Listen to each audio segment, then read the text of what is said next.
मावळात गेले 2 दिवस झाले मोठ्या प्रमाणात पाऊस जे आहे ते सुरू झाला आहे। धोधो पाऊस या मावळात पडत आहे आणि त्या पावसामुळे इंद्रायणी नदी असेल किंवा पवना नदी असेल या दुथडी वाहताना आपल्याला दिसत आहे। आपण बघाल या कुंडमळ्यावरती ही जी नदी आहे इंद्रायणी नदी हे दुथडी वाहताना दिसत आहे।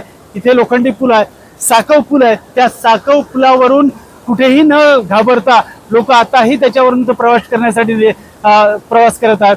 मात्र याच नदीमध्ये आतापर्यंत कितीतरी वेळा इथे दुर्घटना झाल्या, वाहून गेले आहे लोक आणि याच पर्यटन स्थळ असलेल्या कुंडमळ्यावर मोठ्या प्रमाणात पर्यटक आपल्याला येताना दिसतात।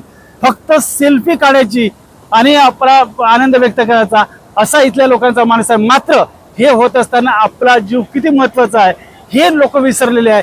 इथे पोलिसांचाही मोठ्या प्रमाणात बंदोबस्त आहे, मात्र या पोलिसांनाही इथले जे पर्यटक आहे ते घाबरत नाही आणि आपलं जे आहे ते काम करतच राहतात। दिलीप कांबळे, साम टीव्ही, मावळ। देश विदेशातील प्रत्येक घडामोडींचे लाईव्ह अपडेट मिळवण्यासाठी आता साम टीव्हीच्या सर्व सोशल मीडिया प्लॅटफॉर्मला लाईक, फॉलो आणि सबस्क्राईब करा। तसंच सर्व नोटिफिकेशनसाठी बेल आयकॉन प्रेस करायला विसरू नका।